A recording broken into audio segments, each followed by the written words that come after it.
平时淹水会不会淹到这里啊？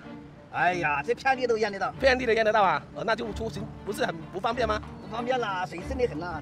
这都这么深的。到这个位置是吧？差不多到小腿哦。对呀。那叔你在这里有没有买房子啊？没有，没有啊。我不在这里住，我在那白石那里。白石那边。啊，那边淹不到。那边高一些吗？高一些是吧？那你就觉得住在这里很不方便是吧？在这边他妈的不这样好淹，每年都要搞一次，每天搞一次。每天都要搞一次是吧？哪一年不搞啊？那年係是一下雨基本上都會淹是吧？對啊。6月28號，依家係3點20分。咁大家可以睇到咧，而家呢個地方呢個地段咧係見唔到咩人嘅。咁點解大家見到咧係冇咩人咧？咁我哋邊行邊講啦。大家要知道下，我哋而家嚟到咗中山板湖呢個地方咧，我哋唔係專門揾一啲最偏嘅地方去拍俾大家睇嘅。咁我哋而家嚟到嘅地方咧就係板湖最旺嘅地方㗎啦。咁大家可以睇到咧係冇咩人嘅。喂，你好，阿鄺生係嘛？係你好，冇啊！我見到你嗰度有個鋪位出租緊，你而家嗰度係幾大間嗰間鋪位？可唔可以平啲啊？呢啲鋪位？都已經係差唔多底價啦。即係你阿鄺生，你就得呢一間鋪位喺度出租緊咩？唔係，嗰度成條街都我哋嘅，有啲再平嘅。有啲30-40蚊一方嘅，有啲位置嘛。有啲30-40蚊方。你就知㗎啦。大家可以睇到，咁我哋而家起飛嘅地方咧，就喺遠洋繁花里呢個地方上升嘅。咁遠洋繁花里嘅外圍咧，全部都係農田同埋一啲荒地嘅。咁呢啲咁嘅地方周圍嘅話就得遠洋繁花里一個樓盤。咁佢個配套咧，日後唔使多講啦，肯定係非常之差㗎啦。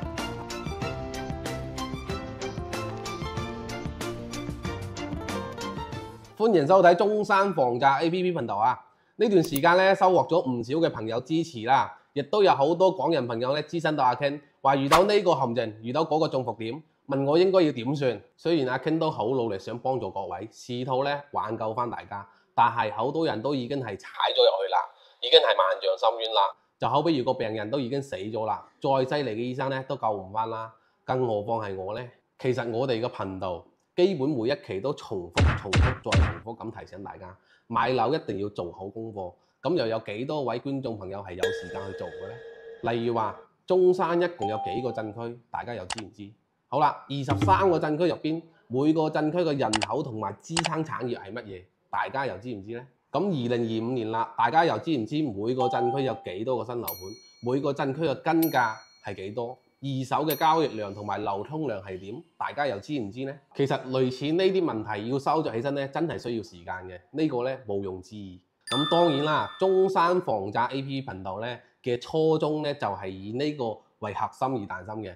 如果你想更加清晰了解成個中山市各鎮區各樓盤嘅一啲中伏點等等一系列嘅問題，訂閱我哋，你會慳翻唔少時間㗎。咁今日我哋呢條片咧，要講嘅係目前最多香港人關注嘅一個地方啊，亦都係最多香港人中伏嘅一個片區。今日我哋就唔坐喺室內講啦，我哋去實地拆解。咁今期要拆解嘅片區咧，就係中山南部片區。咁我哋而家咧就嚟到咗板湖鎮呢個地方啦，呢個最旺嘅地方。咁而家咧我就攞個鏡頭咧俾大家睇睇周邊嘅一個環境。大家可以睇到咧，呢一個地方咧係中山板湖最旺嘅一個地方。咁呢一個咧就係萬億廣場啦。咁大家可以睇到，今日咧係星期六，6月28號，依家係3點20分。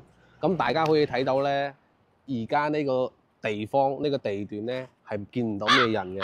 咁點解大家見到咧係冇咩人咧？咁我哋邊行邊講啦。咁其實板湖咧係一個長年霸榜中山人口同埋 GDP 倒數第3嘅一個鎮區嚟嘅。咁佢個總面積咧係79平方公里，總共咧係8萬人口，戶籍人數咧就4萬人，屬於一個農業重鎮嚟嘅。咁而家咧我哋就拍環境，我哋一邊行再一邊講，拍周邊嘅一啲環境俾大家睇睇。大家要知道下，我哋而家嚟到咗中山板湖呢個地方咧，我哋唔係專門揾一啲最偏嘅地方去拍俾大家睇嘅。咁我哋而家嚟到嘅地方咧，就係板湖最旺嘅地方噶啦。咁大家可以睇到咧，係冇咩人嘅。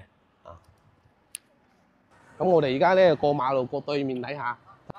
咁板湖鎮目前佢個工業係有嘅，但係佢所有嘅工業咧並非係高新產業，全部都係一啲低端嘅製造業紮堆喺板湖鎮呢一度嘅。同時佢嘅環境污染咧都係十分之大嘅，臭陰方面咧就更加唔使講啦。大家可以睇到咧，前面嗰度有個樓盤咧就係目前中山板湖鎮賣得最火爆嗰個樓盤啦，就係鴻基山水印象啦，最多香港人關注、最多香港人買嘅一個樓盤啊。咁本地人嚟講咧，呢啲樓盤買嘅人咧就比較少嘅，因為本地人咧喺呢一邊基本上嘅話，佢會有自己個自建房，或者如果係真係要買嘅話，佢都會買到城區嗰一邊去。OK， 咁我哋咧同時咧睇到呢度有黃埔招租嘅一個舊時啦，咁我哋而家咧打電話過去問下佢哋而家呢個鋪位究竟租緊幾錢一平方？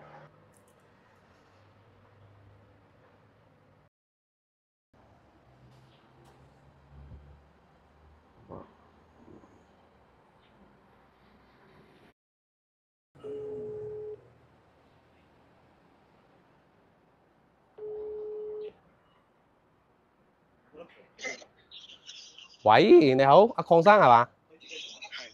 係你好，冇啊！我見到你嗰度有個鋪位出租緊，你而家嗰度係幾大㗎？嗰間鋪位？你係邊間咧？因為嗰度啲鋪位都係我哋嘅咧。就係山水印象對面嗰度。山水印象對面嗰度有好多間鋪。你係做邊行咧？我或者你睇下，就喺嗰個電競房隔離嗰度。電競房你係指2樓啊，因為1樓啊？一樓嘅，一樓嘅。1樓係嘛？係啊。 1樓我哋隔離嗰度就係電競房你就喺工學隔離嗰度。係冇錯。喺嗰度。係。嗰度係有160幾方嘅喎。160幾方，你為到租幾錢一方啊？你係做邊行？我係做房地產嘅。你係做二手中介。係，冇錯。二手中介嗰度係咁樣，嗰度就係8500蚊。8500蚊，160幾啊？160，接近170嘅。170。168嘅，係啊。咁為到幾錢一方啊？為到50蚊多少少啦。 50蚊多少少。係啊。咁樣啊？咁你可唔可以平啲啊？呢啲鋪位？都已經係差唔多底價啦。即係你阿鄺生，你就得呢一間鋪位喺度出租緊咩？唔係，嗰度成條街都我哋嘅，有啲再平嘅。有啲30-40蚊一方嘅，有睇位置嘛。有啲30-40蚊方。你就知㗎啦。明白。一定要講位置啊。明白。嗱，成個營業嘅商鋪都係我哋嘅，我哋係開發商嚟嘅。咁樣㗎？你哋開發商嚟㗎？係啊，我哋唔係話中介，我哋係直情開發商。明白。我哋先睇啱邊一間，我哋再揾你。嗱，嗰度周圍嘅有大細不同嘅，你話山水印象對面咧，係我哋二期嗰邊咧，嗰邊係會再平少少嘅。好嘅。我哋嗰度就大概係50蚊都得㗎啦，但係你而家你嗰個位置係因為佢近住工行。明白。嗰度係旺啲嘅。明白。係。OK，我哋再睇先，選啱咗再揾你。睇位置啦。好，唔該你。好 ，OK， 好，拜拜。嗱，大家剛先都聽到啦，咁呢啲鋪位咧就50蚊都唔使，有啲鋪位㗎50蚊都唔使喺1平方。咁呢個價錢咧喺中山嚟講嘅話係偏低㗎啦，因為佢係地鋪嚟嘅。咁剛先都有聽到，咁呢一排過去咧，仲有好多鋪位咧係喺度招緊租嘅。咁我哋再去前面俾大家睇睇嗰啲鋪位有幾多係空住喺度嘅。咁因為呢個地方咧，剛先嗰個阿鄺生都講到啦，呢個地方都係比較旺嘅一個地方嚟㗎啦，所以佢個價錢會貴啲。咁再往前面行少少咧，就會屬於偏少少嘅。咁佢個價錢咧仲平50蚊1平方都唔使嗱，呢度咧就有一間啦，又係同一個業主嘅。咁佢都係喺度黃埔招租，前面仲有幾間。大家可以睇到呢一排嘅鋪位咧，基本上都係空住喺度嘅。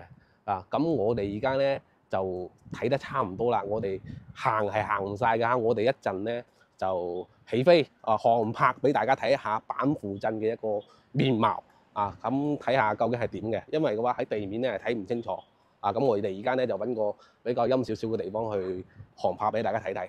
好啦，而家咧我哋就起飛啦，咁我哋咧就轉個畫面到嗰個航拍視頻上面去。OK， 大家咧，我哋而家飛機咧就慢慢升上去。咁而家見到前面嗰個位置嗰度咧，就係我哋頭先問鋪位嗰個位置啦。我哋再飛高少少啊。咁我哋而家左手邊呢一邊咧就係鴻基嘅山水印象呢個樓盤啦。而家睇到呢啲白色、藍色嘅少少嘅嗰啲樓盤盤啊，就係呢個啦。咁呢度咧就係鴻基山水印象。咁頭先都有講到啦，呢個樓盤就係目前板符鎮最多香港人買嘅一個地方啊。咁大家可以睇到側邊少少咧，其實呢個地方就係得幾棟高樓、幾個樓盤嘅啫。咁其餘嘅全部都係農田同埋荒地，仲埋有啲低嘅工廠製造業喺度嘅。啊，咁今日嘅天氣咧都係比較好嘅。咁我哋再轉一個圈俾大家睇睇。嗱，大家可以睇到就前面咧就有2、3個樓盤咯。啊，咁啲樓盤咧係寥寥無幾嘅。咁佢樓盤唔多嘅情況下咧，就證明咗一樣嘢啦。咁佢人口係肯定係唔多嘅。啊，大家可以睇到好多都係自建房同埋嗰啲山嘅。所以點解講話板符人都想離開呢個地方？咁你哋仲衝住入嚟買咧？呢個就係一個面貌啦，大家可以睇清楚。我哋再睇下近少少嘅一啲鏡頭啦。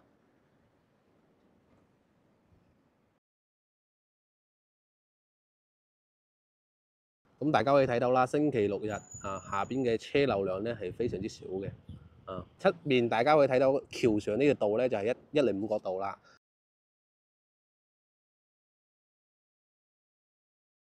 嗱，大家可以睇到咧，我哋而家嚟到咗1+1呢個位置呢度啊。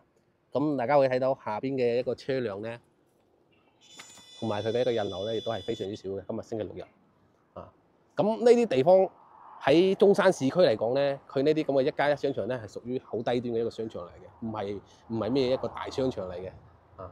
咁目前有啲樓盤咧係有直通巴士係翻香港嘅板符呢度啊，好似例如話鴻基嘅山水印象，呢啲所謂嘅直通巴士咧，只不過係開發商為咗更加好咁樣出貨，專門咧出錢包嘅一個專線嚟嘅。但係日後啊，如果賣晒咗呢啲咁嘅線路咧啊，大家覺得有冇保留嘅必要咧？因為呢度人口本嚟就少啦啊，所以大家咧買樓嗰陣時唔好話有條專線，咁你就盲衝衝咁入去買咗啦。好啦，咁我哋而家嚟到呢個十字路口呢個位置咧，就係板符嘅最中心嘅位置啦。大家可以睇到路上咧係一台公交車都冇嘅。你諗下，如果你日後買咗呢啲地方，你要去其他一啲鎮區又或者其他一啲市中心嘅地方咧，你坐咩車？如果你某台小車咧係非常之唔方便嘅，啊，一台公交車都睇唔到。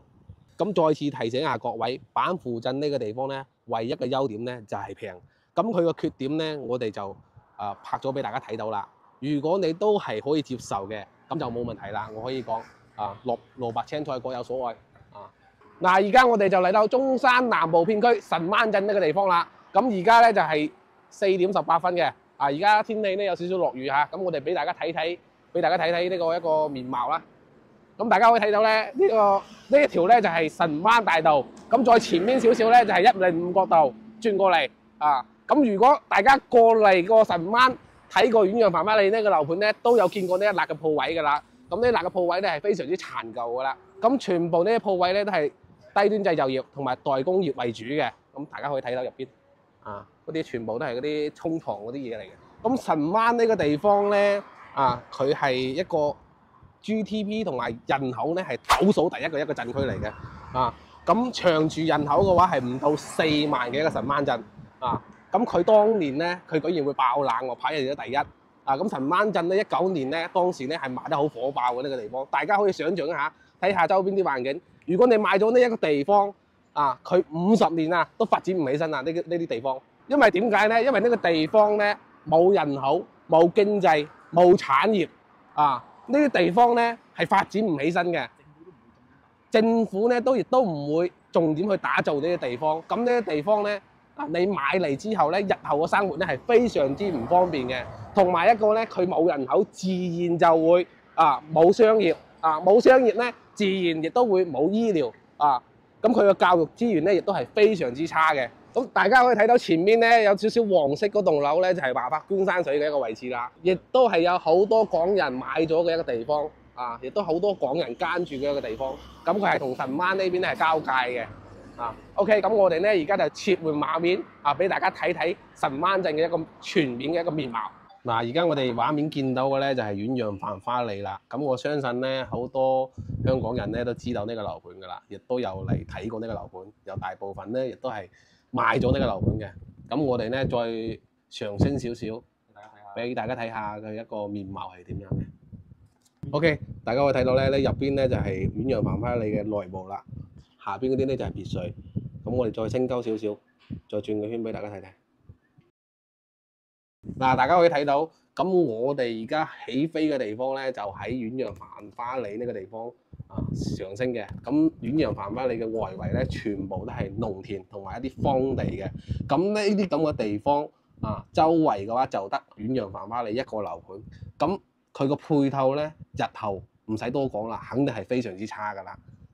無論佢嘅交通亦都好，交通咧可能會有少量嘅一啲交通路線啊、交通車、公交車啊。咁但係如果你去稍微遠少少嘅一啲地方咧，你都要轉好多條線㗎啦。呢個係第一個。第二個，遠洋繁花里咧，佢係有一個專線去到香港嗰邊嘅。但係如果而家賣嘅時候咧係有啫，但係以後有冇咧？呢個邊個都唔敢保證啊！咁我哋再往前面睇睇啊！咁大家再睇翻上個神灣鎮嘅一個面貌就係咁嘅情況啦。咁大家可以睇到方圓幾公里咧，就係得呢一個樓盤喺度咁佢個主要嘅一個產業咧，就係一個農田同埋一個漁業，就係養魚嘅一個地方。咁然之後咧，神灣仲有一樣嘢咧，最出名嘅就係神灣菠蘿啦。仲有一樣嘢咧，就係樓價咧，就係屬於偏貴嘅。即係我哋攞神灣嘅一啲樓盤喺度賣緊嘅一啲樓盤啦。嗱，好比如就係遠洋繁花里呢個樓盤啦，咁佢而家係賣到8000幾蚊一個平方嘅。咁呢個價錢喺中山嚟講咧，已經係有好多樓盤可以選擇㗎啦。包括咧中山嘅市中心都可以買到㗎啦。咁呢個價錢嚟講咧，喺神灣係偏貴㗎啦。唔單止係遠洋繁花里呢個樓盤啦，神灣其他樓盤都要賣到7000幾一個平方。咁佢個二手價咧都要去到5、6千一平方㗎啦。咁呢個價錢喺神灣嚟講真係偏貴㗎啦。咁大家可以睇到，真係呢個地方非常之荒廢嘅。如果你係投資嘅角度嚟睇咧，就唔好諗啦，冇人口冇產業，重點咧係連規劃都冇咁點升啊？以後係咪先血壓升翻啲就應該冇問題嘅咁如果係買樓養樓或者自住嘅，我都係唔建議嘅。雖然過關口係近，但係以上嘅呢啲問題你接唔接受得到先？OK 啦，咁我哋咧就呢個地方咧，我哋就拍完啦。咁我哋繼續下一個地方去三鄉。我哋而家咧就到咗中山南部片區嘅三鄉鎮呢個位置啦。咁我身後呢個位置咧就係鎮政府，三鄉嘅鎮政府。而家嘅時間咧係17:20咁我哋攞個鏡頭俾大家睇睇周邊環境啦。咁大家可以睇到咧，前邊呢啲黃色嘅樓棟咧，全部都係雅居樂嘅一啲建築嚟嘅咁雅居樂咧就喺三鄉起家噶嘛。咁三鄉鎮咧，咁佢係有93平方公里嘅。咁佢總共嘅人口咧就23萬。咁戶籍人口咧就有6.7萬。咁佢而家一手嘅根價咧，大概係喺8000蚊左右；二手嘅根價咧，大概係喺6000蚊左右。咁佢唯一嘅缺點咧，就係三鄉呢個地方咧就比較容易水浸啦。咁以前咧呢個地方咧係有嗰個寶源鞋廠嘅，咁不過而家咧已經離開咗啦。咁三鄉呢個地方咧有住小香港之稱嘅，其實咧佢係深受港澳人士嘅喜愛嘅。咁嗱，呢度咧就係一個鎮政府啦，呢個位置喺三鄉呢個地方咧，有好多香港人咧，其實係已經住咗10幾年㗎啦。同時三鄉亦都被稱為中國嘅威尼斯就走牌時間啫。中山係落咗幾日雨嘅。咁但係雨咧就落得唔大落下停下。但係三鄉咧就始終都逃避唔到呢一個水浸嘅一個情況。基本上咧，三鄉呢個地方咧，年年落雨嘅一個季節呢，一個雨季咧，基本上都會水浸。一年咧水浸過幾次都係正常嘅一個情況嚟嘅。咁我哋再往前邊去行下俾大家睇下一個周邊嘅一個面貌比起剛先我哋拍嘅嗰兩個鎮區板湖同埋神灣咧，比起嗰兩個地方咧係會好好多嘅。無論係佢嘅一個面貌同埋一個人口同埋一個產業都係要好好多嘅。大家都可以睇到，而家咧呢個時間段咧5點零鐘已經係有好多人、好多車輛咧喺度來往㗎啦。咁其實大家都知道雅居樂咧係喺香港上市嘅。當年開發三鄉嘅同時咧，佢亦都係香港設立咗好多嘅樓盤嘅一啲展銷位嘅展銷廳嘅。當年嘅中山溫泉睇樓團其實就係雅居樂發明㗎啦，係吸引咗無數嘅港澳人士咧係過嚟買樓嘅。啊，咁後期港澳人士就多咗啦，雅居樂咧仲專門起咗一條港澳巴士，直通到香港嗰邊嘅，專門係提供俾嗰啲香港人翻香港嘅。咁喺10幾20年前咧，嗰啲交通咧係冇咁方便噶嘛，冇咁發達噶嘛，唔同話你而家係嘛，到處係嗰啲直達巴士啊。咁當其時咧有一條直通巴士咧係吸引咗唔少嘅香港人過嚟呢邊買樓嘅。咁當時可以講咧三鄉啊，可以話係紅極一時㗎。有萬壽倫敦大廠啦、寶源鞋廠啦，當時區一個小鎮咧，裝載住幾十萬人嘅基建道路、交通、商業一應俱全。10幾年前嘅三鄉其實可以話係領跑咗中山80%嘅一個鎮區。咁我哋順便咧問下嗰啲路人啦，問下佢三鄉嘅一啲環境啊，究竟係點樣？阿叔，這裡是三鄉最旺的一個地方嗎？這裡啊，那個大潤發那個廣場那裡是的。這裡也是屬於中心了吧？這是個雅居樂車站。雅居樂車站。中心都在這也都算中心嘛？也算是中心是吧？這政府都在這裡。對。那這邊平時淹水會不會淹到這裡啊？哎呀，這片地都淹得到。片地都淹得到啊？那就出行不是很不方便嗎？不方便啦，水深得很啦。這都這麼深的。到這個位置是吧？差不多叫小腿哦。對啊。那叔你在這裡有沒有買房子啊？沒有。沒有啊？我不在這裡住，我在白石那裡。白石那邊。那邊淹不到。那邊高一些嘛。高一些是吧？那你就覺得住在這裡很不方便是吧？在這邊他媽的不這樣好淹，每年都要搞一次，每天搞一次。每天都要搞一次是吧？哪一年不搞啊？對，哪一次啊？一下雨要雨基本上都會淹是吧？對呀。要是下暴雨啊，下一天啊，那絕對會淹啊。阿叔你哪裡人呢？我啊，我是湖北的。河北的，你在這邊？湖北。你在這邊生活多少年了？我來了10多年了。10多年啦。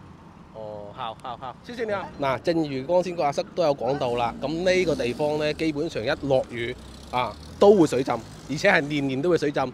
阿叔佢喺呢邊咧做生意，即係開嗰啲摩的啦，咁佢都唔喺呢邊住嘅，咁佢就住稍為高少少，唔會水浸嘅一啲地方。咁講到三鄉咧，大家都非常之清楚啦，三鄉嘅奶粉係非常之出名嘅。大家可以睇到啊，街邊咧好多呢啲奶粉嘅店嘅。咁我哋再講翻啦，到咗而家，我哋再睇翻三鄉咧，從寶源鞋廠離開，再經歷咗3年嘅疫情，而家其實就冇咗昔日嘅繁華噶啦，佢嘅一啲建設啊、規劃啊，其實咧都係受到咗停滯嘅。但係如果講到居住嘅話，三鄉除咗雨季之外，平時居住咧其實係唔錯嘅。如果你要買三鄉，咁必須要注意保居住。同埋流通性，盡量要去買一啲靠中心嘅位置，同埋咧要有一個好嘅商業配套嗰啲樓盤，呢一點咧係非常之重要嘅，大家一定要記得。咁點解三鄉呢個位置咧咁多人會諗住買三鄉呢個位置咧？咁其實無非就係一樣嘢，就係一嘅近珠海，而且咧翻香港又方便。咁佢個價錢咧又比坦洲要平。咁三鄉嚟講咧，大家而家最火熱賣緊嘅樓盤咧，就係華發娟山水嗰個位置啦。但係嗰一個位置咧係屬於三鄉嗰一個邊緣板塊啦，比較靠近神灣嗰邊嘅位置啦，已經貼住神灣啦。咁我哋而家呢個位置咧係三鄉嘅正中心位置。咁我哋喺呢度去到三鄉嘅華發娟山水咧，都要10幾20分鐘嘅一個車程嘅。如果你覺得呢度嘅城市麵包都唔得嘅情況下嘅話，咁三鄉嘅華發娟山水嘅話就更加唔使考慮啦。OK， 咁我哋而家咧就換一個畫面俾大家睇睇三鄉鎮嘅一個面貌。嗱，而家我哋開始上升啦，睇下佢個成個面貌係點嘅。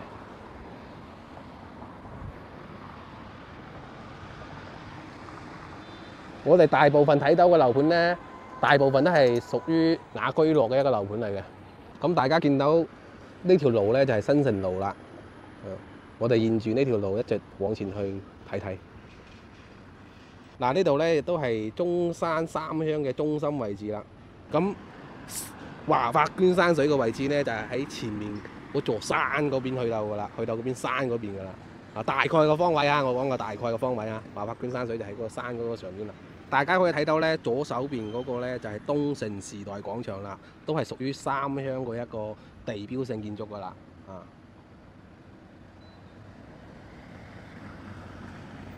我哋將台機咧拉到最高個位置，俾大家睇睇佢嘅一個全貌啊！好 ，OK， 咁我哋轉一個圈俾大家睇睇。嗱，好明顯咧，呢個地方真係舒服好多噶，啊！無論係自建樓同埋啲樓盤，啊，比頭先嗰兩個地方咧係完全係唔同嘅。OK 啦，咁三鄉咧就拍到呢一度，咁我哋就馬上出發下一個地方坦洲。嗱，我哋而家就嚟到咗坦洲呢一邊噶啦，已經。咁我哋下邊呢條路咧就係寶珠南路，咁我哋再往下邊睇少少咧，嗰個就係優越城百貨個位置啦。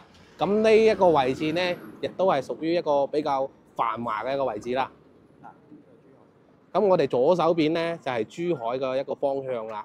啊，咁對面咧係賣緊3萬幾4萬蚊一個平方嘅。咁而家咧我哋坦洲呢邊咧個根價咧係賣緊12000蚊左右。咁二手嘅價錢咧係8000蚊到9000蚊呢個幅度。咁所以點解有咁多人選擇坦洲嘅原因就係呢一點啦。咁坦洲鎮咧，佢嘅總面積咧就係129平方公里嘅。咁佢嘅總人口咧係38萬人口。咁佢嘅戶籍人口咧係有19萬嘅。咁佢主要嘅一個產業咧係智能製造同埋咧生物製藥。啊，咁坦洲呢個地方咧亦都被稱為珠海嘅後花園啦。啊，咁坦洲去珠海市區咧係非常之近嘅。甚至咧係近過斗門啊、金灣嗰啲地方去到珠海市區嘅。咁我哋坦洲去到市區嘅地方咧，都係5分鐘、10分鐘嘅一個車程嘅啫，隔一條馬路就到㗎啦。OK， 咁坦洲咁多年嚟咧，可以話係一路俾人唱衰，一路熱銷。一個外行人咧係完全諗唔明白，究竟點解中山有咁多環境又好、價錢又同坦洲差唔多嘅一啲區域，點解仲會有人選擇坦洲呢？無非咧就係2個字啊，就係地段啦。啊，頭先咧就有少少大雨，而家咧地下都係濕嘅，咁咧就航拍就拍唔到啦。咁我哋咧就實地咁樣俾大家睇睇。啊，咁接住頭先個話題咧，咁點解啊坦洲咧會有咁多人過嚟坦洲呢邊買咧？無非就係地段啦。咁其實咧主要一樣嘢啊，就係坦洲離珠海近，咁同珠海咧係隔咗一條路嘅啫。望過去對面咧就係珠海樓噶啦，啊賣緊3萬蚊個平方。